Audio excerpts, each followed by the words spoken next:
Welcome. I'm so happy to be here. When ESGI asked me to do this webinar, and I was super excited. This is a topic that I feel super passionate about. If you're a person that follows me at all, I've got up here some social media things for you. My website is at the top, my Facebook page, Twitter, Instagram. If you follow me at all, you know that interactive writing on signs and charts is something that is really near and dear to my heart for a lot of reasons, which I'm going to talk about over the next 45 to 60 minutes. And so I'm just happy to be here with you. Let me tell you just quickly a little bit about myself, if you don't know. Again, my name is Matt Halpern. I am a kindergarten teacher. I've been a kindergarten teacher for a long time. I also was a literacy coach. I took a detour and did that for a few years, but I kind of found myself back in the classroom. I really miss having that connection with kids every day. So what I'm going to show you and talk about this evening is something that I do in my classroom, and I have for many years, and it's something that I hope you'll be inspired by to try with your class as well. This is something that I've done with preschool, kindergarten, obviously, that's where I am, but I've also done it with first graders, second graders. I'm not sure exactly what grades we've got watching tonight, but I definitely think it's something that you can do pre-K up through second grade. And I'm going to show you examples and talk about what that might look like at different grade levels. So let's get right into it. First thing, I just want to give a little caveat. We've been practicing. Last night I had a little practice with the technology. I think I've got it down. I'm looking at my screen and seeing what you see, but I also have this little control panel that's kind of controlling the camera and the slides and everything. So hopefully there won't be any glitches, but if there are, hey, we'll just be flexible and kind of go with the flow, right? It is also almost my bedtime. I'm a kindergarten teacher. I go to bed early. It's getting close to 8 o'clock. So I'm hoping that you have a lot of energy. I'm gonna push through and we're gonna have some fun together. Okay, so why are we even talking about this? Why is interactive writing something that we want to be thinking about with classroom charts? Well, for me, I want my classroom to be filled with print that is authentic and that's meaningful to kids. The thing about this that I want to say is, I'm not here to judge anyone. I'm certainly not here to take money away from the big commercial avenues that we all know of that love to print posters and things like that. I'm just here to kind of talk about what is the meaning behind the things that we put up in our classroom? Why are the things there? And what can we do as teachers to try to lift the level of that meaning, and also to engage, and actually even beyond engagement, empower our students. And so right here, you can see this is actually something that I did with my class maybe 2 or 3 weeks ago. We've been doing some mindset work, which is something else I'm really passionate about. Maybe I'll do another webinar on mindset stuff in the classroom another time. And you can see I had kids come up and help create the sign. And it just, does it look amazing? Does it look perfect? Does it look, did I spend, 20 minutes after school making sure that everything was perfect? Absolutely not, obviously not. But because it was made with students, this sign has a lot more meaning to them. And that's what we're going to talk about this evening. So let me keep going. So again, we're going to just keep going with the why. This is a quote from a teacher that says, she just loves all the different things that interactive writing incorporates, all the different strategies, concepts of print, handwriting, word study, sentence structure, that you hit so much when you do interactive writing. We all know as teachers that our greatest asset and also the greatest obstacle we have is time. We don't have enough time to do all the things that we need to do. And what I have found with interactive writing is that I get so much bang for my buck in a very short amount of time. And my kids, if it's something that you start to do regularly, what you'll find is that your students actually look forward to it. They learn the routines, which we're going to talk about in a few slides, and they just kind of settle in, and they see, when they see that blank paper and they see me with the pen and they know what's coming, they just light up and they know, oh, we're going to create something here together as a community that's going to help me, the child, as a learner. The other thing, which I talked about a little bit before, I know that a lot of teachers, and I have to say that I am not one of them, but I know so many teachers that they want everything in their classroom to look perfect. They want everything to be beautiful and perfect. They want the print to be perfect. A lot of times they're typing things, and don't get me wrong, there's a time and place for that, and I do that sometimes too. But when you start to free yourself from the idea that everything has to be perfect, and instead focus on whether children actually understand what's on your anchor charts and on your signs, and actually use them, that they don't just become wallpaper, it starts to shift your thinking about what your room looks like. And so, a thing that I always think about is, it doesn't really matter if what's up on the walls, the writing, the drawing, whatever it is, makes sense to me. What matters is that it makes sense to my students.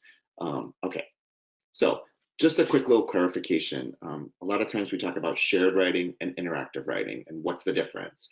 And this is something that probably maybe a lot of you know, but I just wanted to talk about it super briefly. So shared writing is when we create a text together, and the focus is actually on students coming up with the content, but the teacher is actually doing the physical writing. So as the teacher, kids don't have to actually worry about the mechanics of writing. I'm taking care of all of that. Where interactive writing, usually, and I say usually because not always, we're working on a shorter type of piece. It could be labels or a sentence, but the focus is more on students coming up and sharing the pen. And the goal is actually to coach kids how to write conventionally sounding text. We're going to be focusing more on interactive writing this evening, but shared writing is something that I love to do with kids as well. And you'll see, I actually have some examples of some interactive writing that kind of bleed or blend the two together, where we're actually creating a little bit of a longer piece, but the kids are still coming up and sharing the pen with me.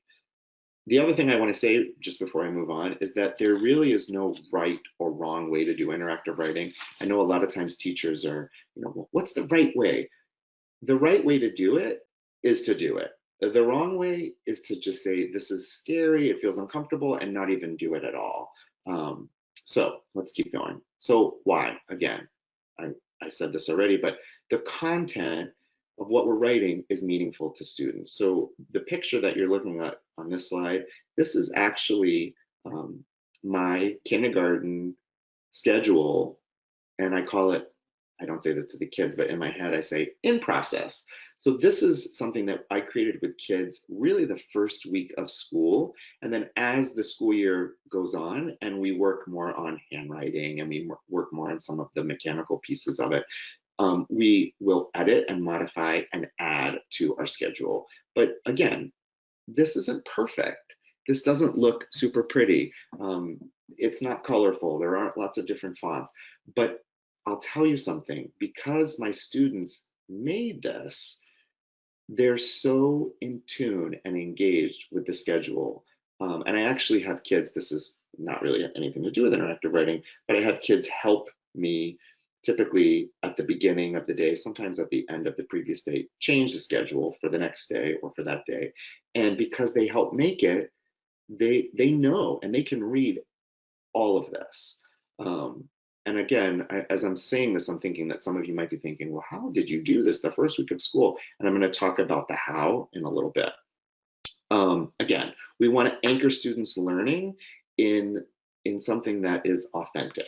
So by doing this with them, they're actually being set up foundationally with procedures that are going to help them with reading and writing. And the whole, like, my number one goal when I do interactive writing is I want kids to take what we do and transfer it into their independent reading and writing. And so interactive writing, excuse me, is basically this big scaffold that I have to lift them up and support them. And then when I send them off to do this work independently, reading and writing, my hope is that they are taking it with them, which is why I try to do it, you know, more than not, really. So again, where am I doing this, or why am I doing this? Where, I guess, what parts of my day? The great thing about interactive writing is you can use it for lots of different purposes. We're going to kind of focus more on charts and signs in the classroom, but there are lots of other ways that you can use this. When I think about my instructional time throughout the day, there's really not any time that I don't use interactive writing. Again, this is another sign. This one we actually just did last week. This is tying again into mindset work. But I mean, I'm doing this during reading workshop, writing workshop, obviously, math. I'm going to show you some interactive writing that has to do with math, science, social studies. I mean, really, the sky's the limit.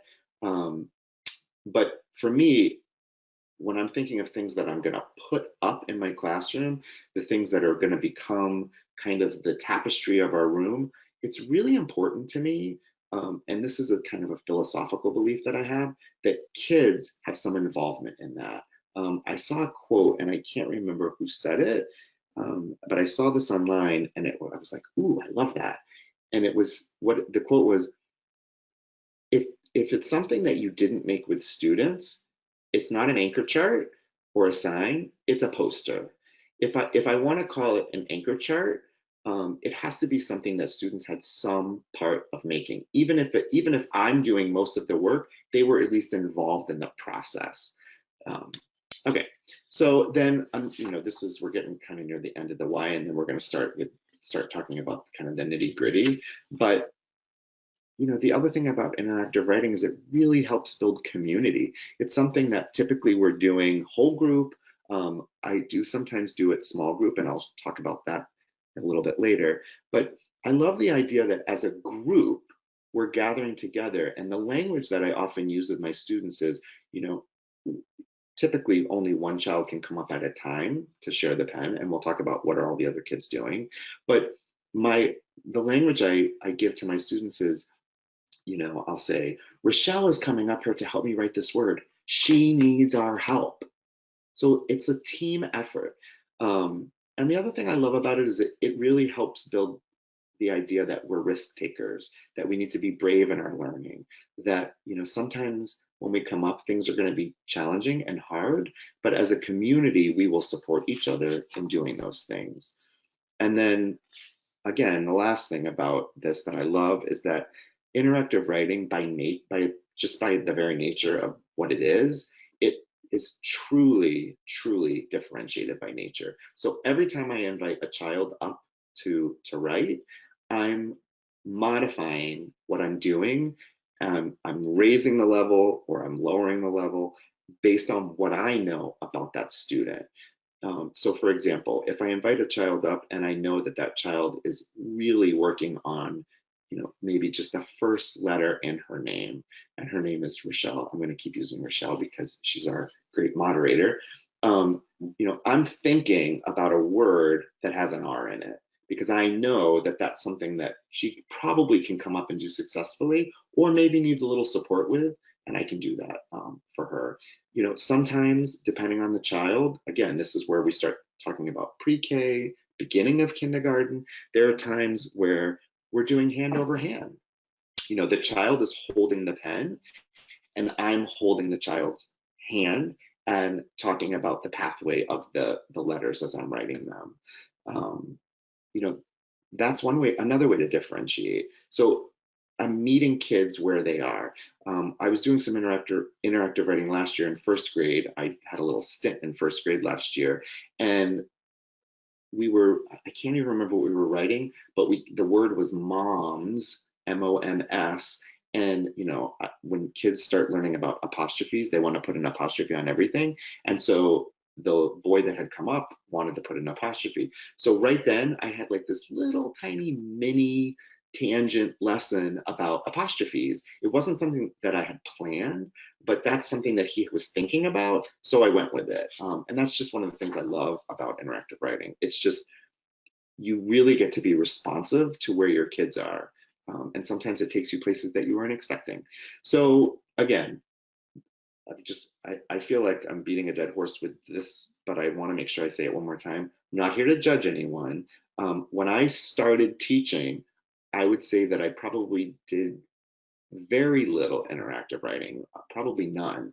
This is something that I've kind of been woken up to throughout my teaching career. And the more that I've seen it and done it and learned about it and discovered about it, the more passionate I've become about it. But I didn't start here. So I want to make that clear as we start to talk about the difference between commercial and student made. So as you look at the slide that's up on the screen right now, you see on the left, we've got something that you might buy from, a teacher store or online. And then on the right, you have the same type of thing that was made using interactive writing with students. And you can see really what some of the differences are. The commercial print was developed by a poster company, a publisher, and bought by the teacher. It wasn't created with students. So it's not really in the context of their experience. And to me, that's what's so powerful about interactive writing. We're creating something, by its very nature, I'm telling students that this is something that's important, and it's so important that I want you to be a part of its creation. And so then after we create it, in this case, the months of the year, and we put it up in our classroom, they were a part of that, as opposed to me just putting it up. Or in many cases, what happens is students come into the classroom at the beginning of the year, and it looks like everything's already been done. I will tell you that at the beginning of the year this year, my classroom was pretty bare, to the point where I actually was having, even though this is something that I feel passionate about, to the point that I'm doing a webinar about it, I actually had some anxiety about it. Oh my gosh, my classroom, there's nothing here. Parents are coming for open house, the students are coming, and my classroom is pretty empty. There's no calendar, there's no schedule, there's no birthdays. All the things that I knew I wanted to create with kids weren't up. And it was okay. And what happened was, within the first few weeks of school, things started going up. And as the kids came and the kids helped me and we started to become a community, our classroom came together. And I just think that's kind of powerful. All right. So moving on. So again, we want students to internalize the meaning of the print. We want them to be invested in what it is that we put up, so that they're more likely to use it. This is actually not something that I did. This is a first grade teacher in my school. And this is a teacher that I love. She's been teaching, I think this is like her 40th year teaching. She's been teaching forever. And she always had, she has bulletin boards in her classroom for reading, for writing, for math, for science, for social studies, that she typically just, I think she used like the die cut machine to cut out the letters. And through conversations with me and talking about interactive writing, she said, I want the kids to make those signs. I don't want. So not only did the kids come up with what the sign should say, I mean, think about it. The teacher herself, I think it just said math and die cut letters, but she had this conversation with kids. What should the sign say? This is what they came up with. What should be on it? Well, if it's about math, they came up with shapes and numbers, and then they actually created it. So that bulletin board is something that really they're invested in, because they actually created the sign for it. Okay, so this is just something that I want you to kind of think about. You could maybe type something in the chat, although I can't see it, but I'll be able to see it later. Just some questions to think about as you think about your classroom. And I know, being that most of the time, most of you probably aren't in your classroom, but if you close your eyes and you kind of think of your classroom, just thinking, does the print that you have up in your classroom, does it build a sense of individual and group ownership? Does it model teacher and student handwriting. One of the things that I love saying to my students is, Mr. Halpern's handwriting isn't perfect, but I try my best, and my hope is that everyone can read it. And I'm actually, just like I want to be a model for reading and writing, I want to be a model for handwriting in that it doesn't have to be perfect. It has to be legible and neat. And really, that's about as good as my handwriting gets, legible and neat. Does the print that's in my classroom acknowledge and celebrate every child's effort? So you'll see some examples as we continue to go through the webinar of lots of different examples where, I want to show that kid who can do great, but then also, as I said before, that child that needs me to do hand over hand. I want to honor that because that's where they are. Does the print have a meaningful connection to whatever it is that we're learning about and generate excitement? So just some things to think about. Now, with this goes with either shared or interactive writing. We want to make sure that we set up routines. So it needs to be intentional.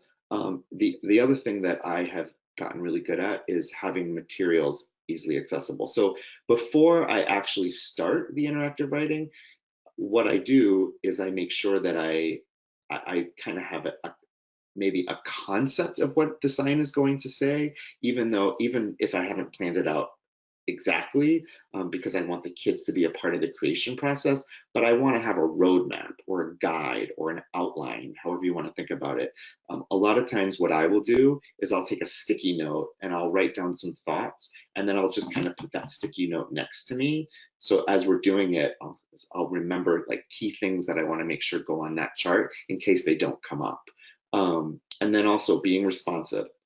This is where it's so important that you know your kids. This is where you want to, this is where something like ESGI can be so helpful. I want to know my kids, like, what letters do they know? What sounds do they know? Which ones do they not know? Sight words, which sight words does Rochelle know? Oh my goodness, she really is having trouble with that sight word is just, she cannot get it. So guess what? When we make a sign and I have to write the word the, guess who I'm going to call up? I know Rochelle needs to work on it, so I'm going to call her up. So just knowing our kids really can help, but also the materials. So how big of a piece of paper or poster board do I need? Do I want to, as you can see in this example, do I want to maybe put some lines ahead of time or boxes to kind of frame it? That's stuff that, and I'll show you some more examples later, that sometimes I'll do before I actually sit down with kids. So it's something I might do during my planning time or before or after school, so that the chart is ready for us to make together.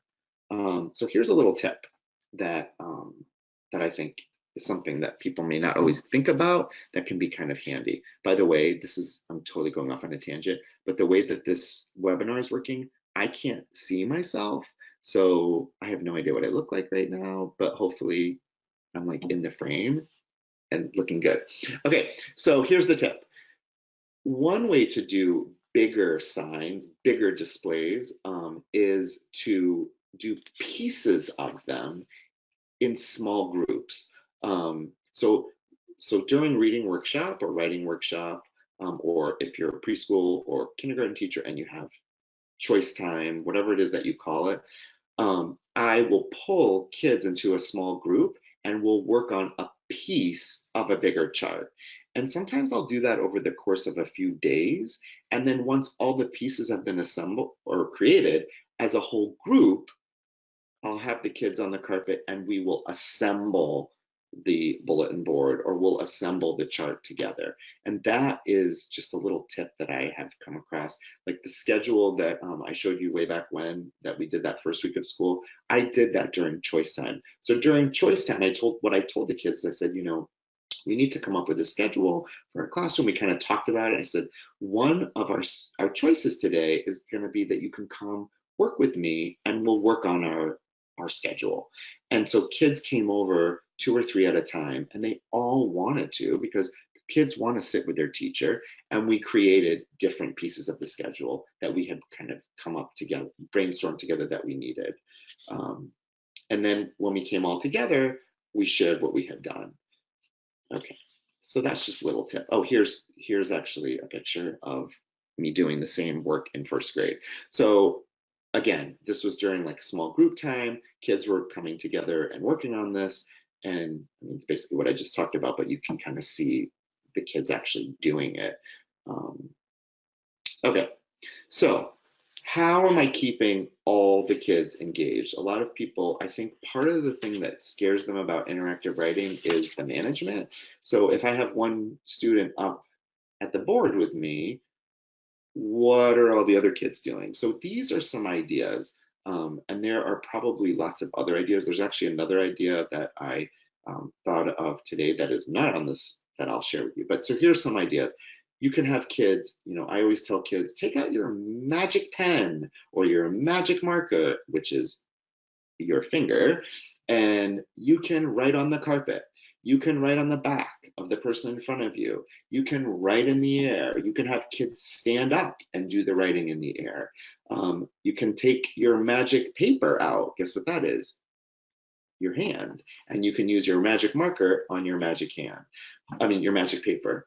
You can actually take out whiteboards. You can, you know, if you're going to be doing interactive writing for 10 or 15 minutes, you might pass out whiteboards. And whatever the child who comes up is writing, all the kids on the carpet can be doing on their whiteboard. The other thing that I thought of today, and actually did with some kids, and it was kind of fun, we took our magic pen, which is our finger, and we wrote on our partner's magic paper. So when we're writing a word, instead of writing on my own, I could write on the person next to me on their hand. And it just kind of was fun. And, you know, they were like, oh, it tickles, but it was kind of fun.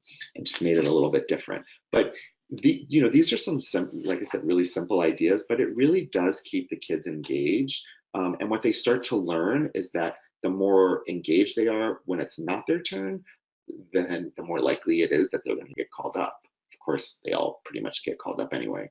Okay, so we're going to look at two examples now, and I just want you to think about what you notice, and then I'll kind of talk through some of the things that I was hoping that you noticed. So this first example is a pre-K example, and I know it's kind of not the best picture, but if you look at it, well, I'm not going to say anything, so I just want you to look at this and think about what you notice, and then I'm going to show you one more, and then we'll talk about it. Okay, so think about what you notice. And now I'm going to show you, this is a kindergarten example. And think about what you notice.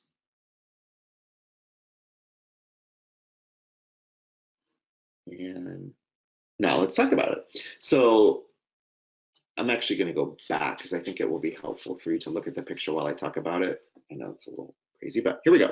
So what I'm hoping that you noticed about this is that it's based on a shared experience. This is actually, well, you wouldn't have known this just by looking at it, but this was actually a preschool class that had gone to a zoo, and they were writing about what they saw at the zoo. So it's a shared experience, but even if you didn't know that, they were doing it together. So that's also a shared experience. In this instance, the sentence strips were actually cut apart. So that's really defining the concept of print, like what's the difference between a word and a letter. Letters come together to make a word. There's spaces between each word. There's some sight words that are reinforced here, even though, you know, in preschool, we may not even be talking about sight words. We've got we, we've got a. We're focusing on letter names, letter formation, sound relationships. And the other thing, which I think you can see, is that there's actually a photo reference as they're doing this so that the kids had something to look at. And now if you look at the calendar, so now we're looking, this is math that we're talking about here. You know, one of the things I hope that you maybe noticed was, you know, the days of the week at the top, the month that, you know, there's a little illustration. I can't remember what the little girl had her saying. I'm trying to look closer on my screen. I think she said yay. And I think now I remember when she wrote it, she said, that rhymes with May, yay. Which I thought was really cute. You know, this is basically taking the place of a conventional calendar. And if you look at it, what I actually did was you can probably tell that the chart, or the pocket chart that it's all in, that's something that was bought, and it actually came with all the pieces and all of the cards that that would make up a calendar. And this happened actually really organically. My students kind of know, one of the things they know about Mr. Halpern is that he likes kids to make things. And so we had started replacing, which is another thing you can do. Originally, I had just a store-bought calendar. We started to, I said, you know, they said, we should replace it. We should make our own. And so we just removed the pieces and made our own. And the way that I actually did this with kids was we had a hundreds chart. You'll notice it's May. So it wasn't something that we were doing at the beginning of the school year. And they were using the hundreds chart to keep track of the numbers that they had made and that they needed to make. And so there was so much rich math work going on at the same time, which was kind of fun. And then you can also see that they have, I'm pointing to my screen like you can see that, which I know you clearly cannot. They've made little cards for, if you look at the 13th, it's Mother's Day, and then there's a couple of birthdays. Actually, the 25th is my birthday. So we're still keeping track of all those things, but the level of engagement with the calendar is pretty high because they actually had a hand in making it. Okay, so we talked about that. So this is just a quote from Debbie Diller, who's someone that I really love, and this is a book called Spaces and Places, which maybe you're familiar with, and if not, it's an amazing professional book if you're next summer you want a good book to sit at the beach with. But she just talks about creating and displaying charts across subject areas to anchor their learning, so that it hopefully lodges into their long-term memory. And I feel like by having kids be a part of making that, by creating them with kids, it's upping the power of that work. So here's a chart here that I'm trying to think. I have so many examples that aren't for me, and I'm trying to recall what grade level. I think this might actually be second grade, but it might be first. I can't remember. Where the teacher wanted to make an anchor chart of how do I work with a partner. So you can see the kids did the writing, and again, this is something that was done in smaller groups, and then they came together and they put their pieces up and talked about it. Oops, sorry, something just fell on my desk. Sorry about that. That was one of my human moments. We'll see how many more I have. So my advice to people when they're thinking about doing this, especially if it's new, is to start off easy. So here's an example. I had a teacher who I worked with who really wanted to do this, but was feeling kind of intimidated by it. And she said, you know, Matt, how can I do this? How can I just kind of do something really simple to get going with this? And my suggestion to her, which is what she did, and it was an awesome way to start, was I said, why don't you, instead of you, the teacher, making each kid's name for their cubby, why don't you let them make their own? You know, most kids, even in kindergarten, can write their name, at least with some help. You know, maybe we need to do some hand over hand, and that's what I do. I do a lot of, my kids know hand over hand, there is no shame in hand over hand. And that's what she did. And it was a really simple, easy way to start. And I'm going to show you some other simple ways to start. So here is a reading partner chart.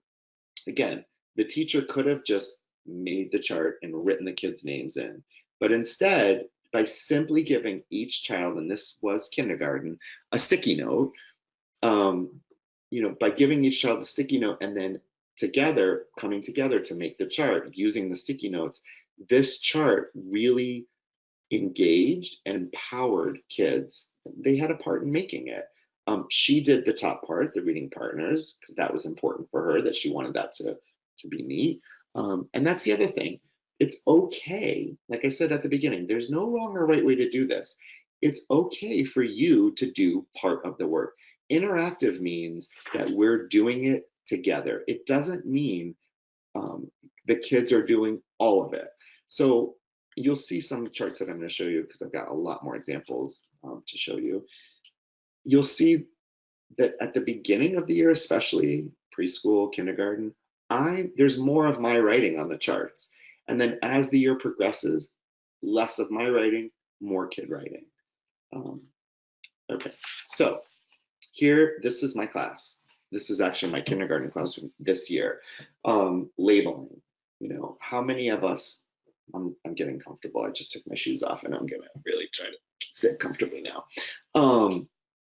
How many of us have, I'm trying to sit crisscross on this chair. It might not work. Okay. How many of us have just labeled our classroom? You know, we know how important it is to have print everywhere. Again, you could do that and then you could take them down and have kids create them again. And so here we've got some Legos and some blocks. The kids made them, and and the pride that they take in those signs is beyond anything that they would have if I had just put a sign up. The other thing, people, I can't see the questions, but I'm guessing this might be a question. How important is it that the spelling be correct? And what I say to that is, it depends.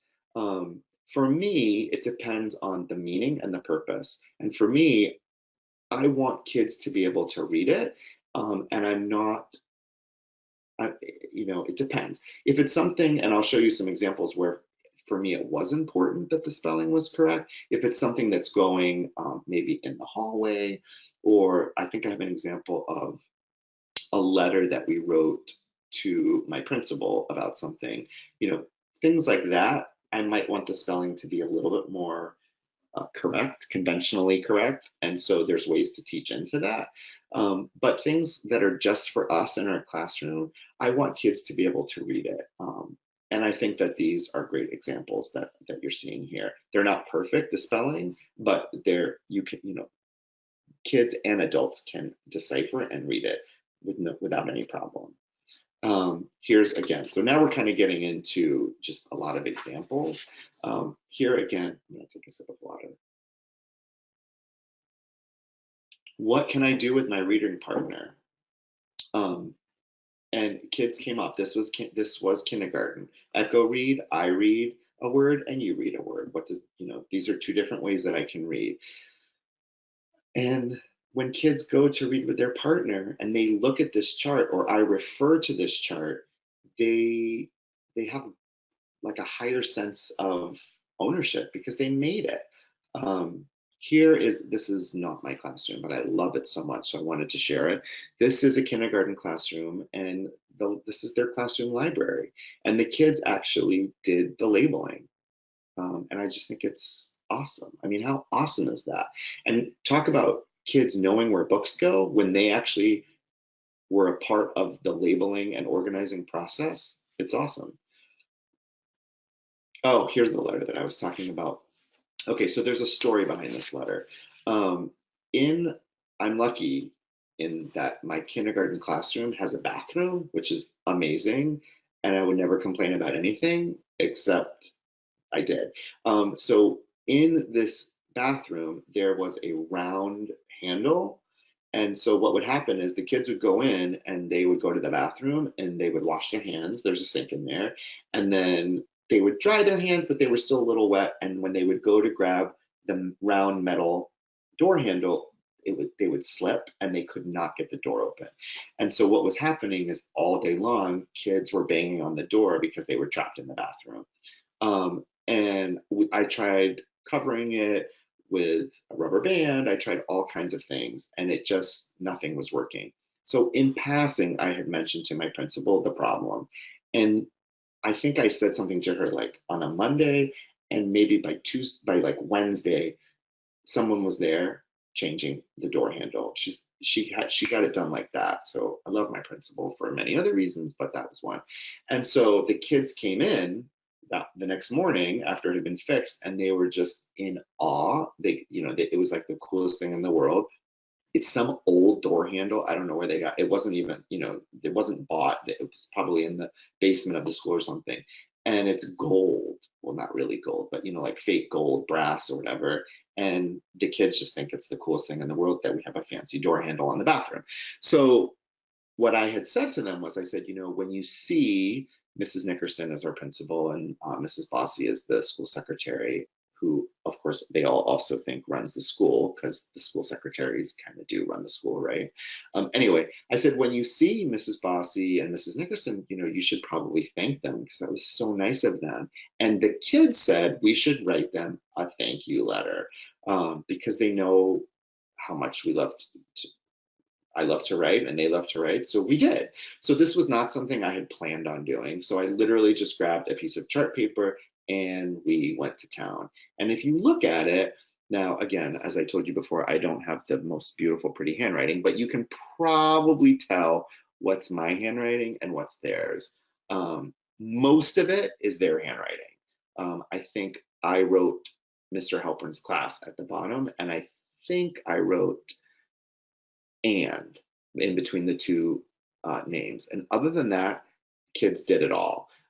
Again, this is a place where I did kind of teach into a little bit more of the conventional spelling. So like when we were spelling handle, I said to them, and I've said this before with other interactive writing, so they knew it. I said, there's a letter at the end that's silent. And there were a few kids that said E. They know that there's that silent E sometimes at the end of words, that's something that comes up.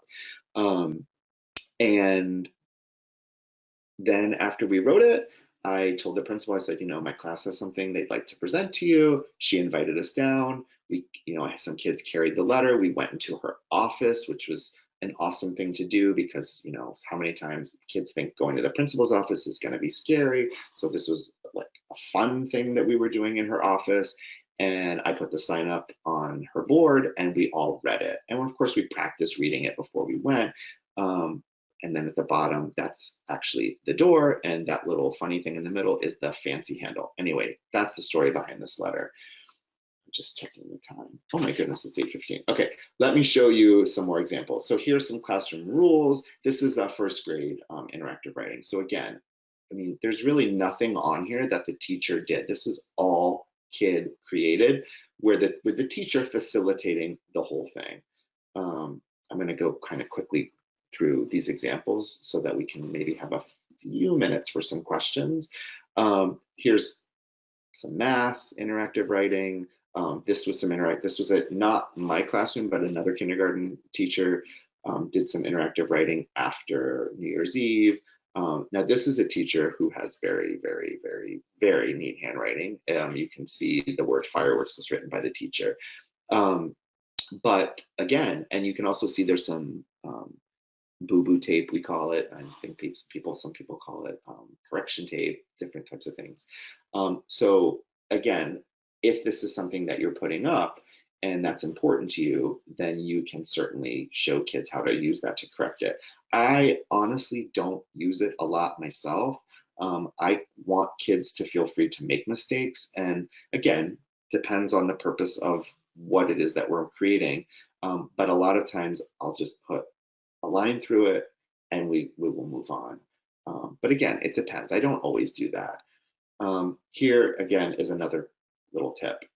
If you're doing like a reading workshop or a writing workshop, at the end, oftentimes we do a share, and a great way to create a chart is to use that share time to put pieces together for a chart. So here, I think this was a kindergarten classroom, not mine, where during the reading workshop time, the teacher had asked kids to look for sight words that they knew and write one sight word onto a sticky note.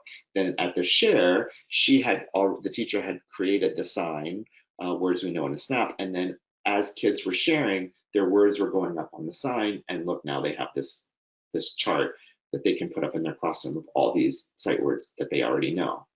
So super, super meaningful. Oh my gosh, this is funny. Okay, so this was just a couple of weeks ago. We were having open house, and I said to my kids, I said, when you invite people over, it's sometimes nice to give them a welcome or a greeting. I said, just like I write you a message every morning, it might be nice for us to write a letter to our parents, welcoming them. And so we talked, and this is where this is kind of what I was talking about at the beginning, where shared and interactive kind of bleed together. So the kids came up with what we were going to write, and they also came up and did the writing. And so what I did was, as we came up with the sentences, you know, I'm showing them and modeling them this whole, like, how many words are in that sentence, and I'm drawing the lines, and then we're doing the writing together. So I just thought that was really cute. We would like to show you around the room. Thank you for coming. And you can see again the C, this is our classroom, was kind of like dipping below the line, and the kid wanted to fix it, and they just put an X through it and kept going. And I was like, yeah, let's just keep going. And I honestly, and maybe I'm weird, well, I am weird, but maybe this makes me also weird, is that I like the way that looks. I want kids to, I don't want kids to get hung up on a mistake and feel like it's the end of the world. I want them to just cross it off and keep going. I don't want things becoming roadblocks. Okay. This is, sorry, this is not this is not my classroom. This is a first grade classroom, and this is her classroom job board. Again, she made it with kids, but if you look closely, some of the things she wrote, like you can see library books, basket of toys, table washer, you know, some of the things she did right. So that's where I'm saying, like, you know, it can be a mix. It doesn't all have to be kids doing it. This is the calendar that we had made, and it's just like showing a kid using it. Oh, I love this. I could just look at this all day. So this is something that I actually did last year in first grade, and I will do it again this year in kindergarten, but not yet. This again is tied into the mindset work that I love so much to do with my kids. And I wanted to, this is the whole idea of, like, how big is the problem, which is something that not only preschool, kindergarten, and first grade kids can use, but grown-ups can use too. I love it. So we, you know, again, this is where I had an idea in my head of what I wanted the chart to look like, but I kind of came together with kids. And basically how this chart was made was, once we talked about the different sizes, glitch, bummer, disaster, groups of kids worked on this. So there was I split the class into 3, and a third worked on the glitch, a third worked on the bummer, and a third worked on the disaster. And so, and again, differentiated by nature. There were kids that felt more comfortable doing pictures. There were kids that felt more comfortable doing the writing. So kids got to kind of enter this activity where they felt comfortable. And then I was walking around and kind of guiding and coaching them. And then once they all worked on their pieces individually, or I should say in each group worked individually, we came together as a whole class, and I had the poster board and we put it together. And this chart lived in our carpet area. It was something that was super, super integral to the classroom, and it was so powerful. And one thing that's really funny, if you look at, so disaster, I know I'm not here to talk about mindset, but you know, when you have a problem that's a disaster, the examples are, the boat is the Titanic sinking, there's a volcano, your house is on fire, the one that's right under disaster is a car crash. And what can you try? You can get out, so that would be like the Titanic or your house on fire. I think the other one is like call 911 and then call the president. Like, so, but it's such good language for kids, you know, when they act like it's a disaster, you know, you can say to them, you know, should I call the president? And they giggle. It's so funny. But anyway, this is first grade. This is an anchor chart on writing realistic fiction, which I won't get into the content too much of the chart. But again, each piece was made by a different small group of kids, and then we came back together as a class to put the chart together. Oh, this is always fun. So if you have like an open house or meet the teacher night, you know, I said, this was again in first grade, I said, you know, your parents are coming and a lot of them haven't met me. What are some things that they should know about me? And so again, the kids were coming up with the content, but they were also doing the writing, which I thought was kind of fun. And you know, this is pretty much me. I am funny. I do like to sing. I think I'm smart enough anyway. I like to read and write. I do give extra recess sometimes. So it was just kind of funny. Again, this is another anchor chart. I think this was also first grade. Some character work that we were doing. And the reason I wanted to show this chart is, again, I, in my head, really had on a piece of paper mapped out what the chart was going to look like. And then kids, and this is something that did not happen in one day. That's the other thing I want to say. Like a chart like this was built over the course of a week. So we're adding a little bit every day. As we learn more, we add more to the chart. Next day, we learn something else, we add that to the chart. I just thought this was cute. You know, word families, again, you can have kids come up and you can see the teacher did parts of it. This is, this is not something, this is from, the crayons and cuties, and it's somebody's blog, it's not mine, but I put it on there because I wanted to show that you can still do cute. You know, sometimes people say, well, if everything is interactive writing, but I like things to look cute. Well, this is, I think, a nice mix of the two. So you can see the teachers, got the books up there and she clearly did the drawing, but she also has the kids' hands in it. This is actually from my classroom this year. I learned this, I can't remember from who, that there's different ways to sit. So I'm trying to give kids voice and choice. And so I had this was after kids knew there's 3 ways we can sit. So we said, well, you know what? We should make a chart. It would really help us. So some kids did the writing. Some kids were models, like how does it look when I sit like a pretzel or a mermaid or a mountain? And it was just kind of a fun little chart to make. Here's a math chart. So this was ahead of time. I drew the shapes. I did not do that in front of kids because I didn't want to be rushed. So I drew the shapes and I made a line next to each shape for the word. And then I pulled it to, when I had the kids on the carpet and I pulled them to the carpet, we did the writing. And this was pretty early on in the year. So you'll notice for a lot of the words, kids just did the first letter or 2.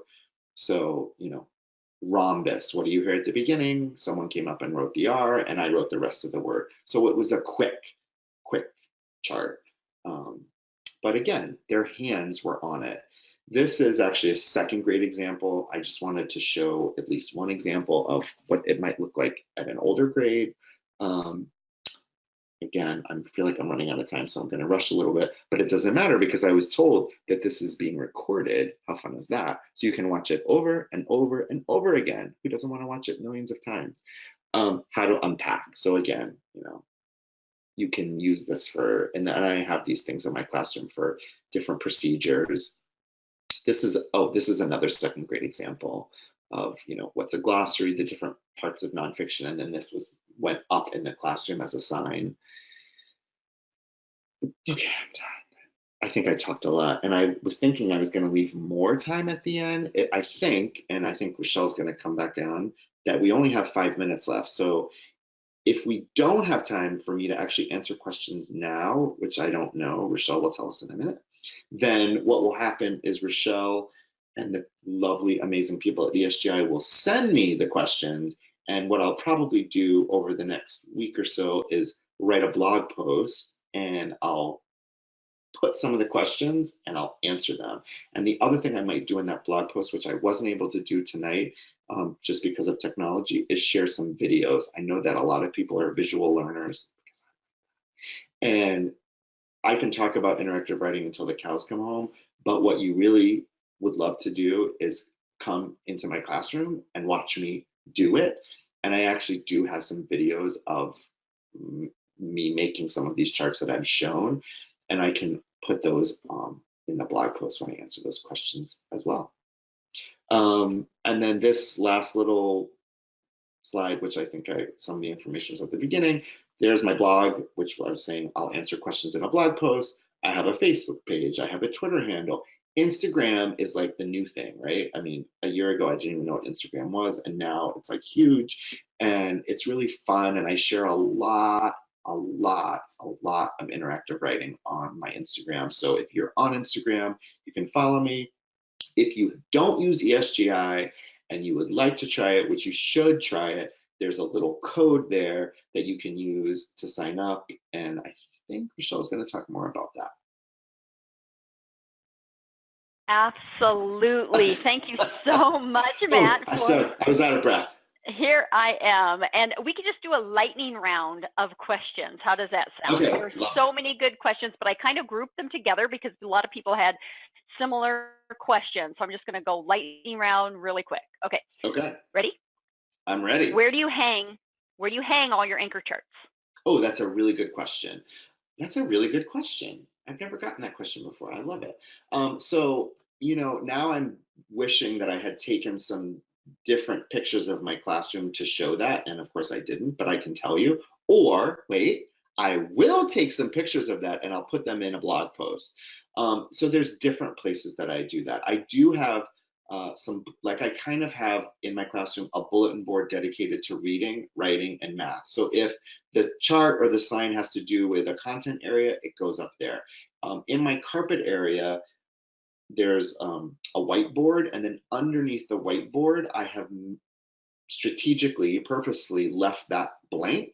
And I actually bought some for very inexpensive. I mean, I think it was like $8, like a cork board strip, which is something that you can buy that's has adhesive on the back, and I put that underneath my whiteboard so that I can quickly and easily put up charts that I know that we're using right now, or like that one chart of the 3 ways to sit. That makes sense to put in our carpet area because that's where you would use it. And then the other place I put charts, because I don't know, everyone's classroom is different, but real estate and wall space is hard, is I actually have I'm lucky that my classroom, the ceilings are really high.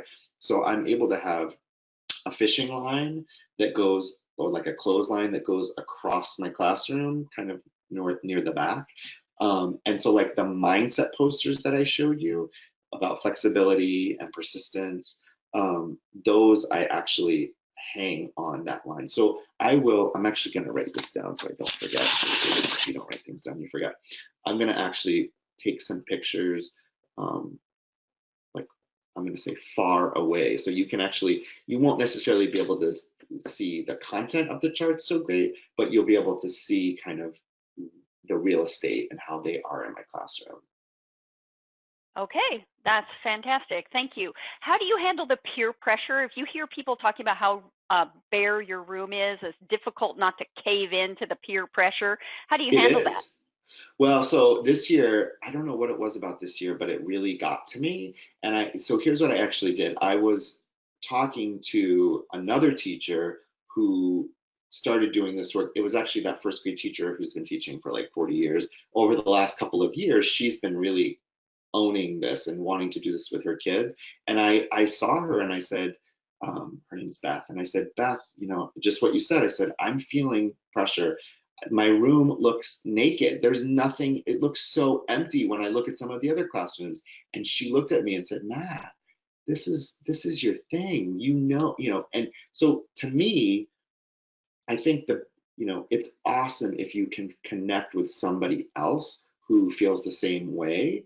And then the other thing that you can do, which I think I talked about this a little bit, is put some things up knowing that that they're temporary, that they're placeholders. So maybe, you put up a birthday chart, which I don't have a picture of our birthday display, and I'll take a picture of that and add it. I'm just writing so I don't forget. You put up a birthday display, or you put up the calendar, and then with the intention, within the first few weeks of school, you're going to replace it with one made with students. So that's another way to do it if you're really worried about having not much up on the wall. The walls is put stuff up and then take it down and put up stuff that's made with kids. Because what will happen is at the end of the year, you're going to take it all down, because it doesn't mean anything to the kids that come next year. You're going to have to, and that's what, I've heard some people say, oh, I have to make it again next year. Yeah. The whole point is that the kids in the room were part of the process. So you are going to want to make it again each year. Yeah, that's really good. So don't laminate things either. I know teachers love to laminate. I love to laminate things too. But mostly I don't laminate things, because I know that at the end of the year, I'm going to recycle it or give it to a kid to take home is usually what I do. So it doesn't really need to be laminated. That's awesome. A lot of people are commenting that they put up under construction signs or coming That's, soon, things yeah, like that. So that's a great yeah. way to Or do the it other as thing I've well. seen, something that I've seen, which I love, is I've I've seen that, and I've actually done that myself too. Is oh, what was the sign that I saw a teacher, and I thought, oh, that's so smart. It said something like "awesome work coming soon," and it said, and, that's what it said, which I thought that was kind of cute too. Yeah, that's so great. A lot of people noticed that you had a lot of great spellings on your signs and things, and they're wondering, do you point to or give examples of correct spelling that they can copy? So typically I don't write, like I don't give kids the word and say, here's the word, copy it. I do it orally and teach into it. So like when I want a word to be spelled right, i'm I'm doing what I want them to do when they write, which let's say the word, what sound do I hear at the beginning, and I'm stretching the word, stuff that I know teachers know. And then if there's a sound that isn't like that silent E, or sometimes there might be like a vowel combination, like an AI that makes the A sound. I'll just tell them, I'll say, I know it sounds like an A, but there's also an I there. So go ahead and write an I. And then they just write it. So it's more that I'm just telling them. And I'm doing it quickly because, depending on the age of the kids, it's not super important that they know maybe right at the beginning of kindergarten that AI sometimes goes A, or that OY sometimes goes OI. You know what I mean? So I'm just telling them, oh, that sound OI is actually OY, and then they write it. Does that make sense? Did I answer that? I think I did. Perfect. I think that could be Okay. another thing to include in the blog. A lot of people had a lot of concerns about number backwards, incorrect Yeah. letter formation, exactly like that. So if you could focus on that in the Yeah. follow-up, that would be fantastic. And people are just really excited to get started in their own Oh, classroom. good.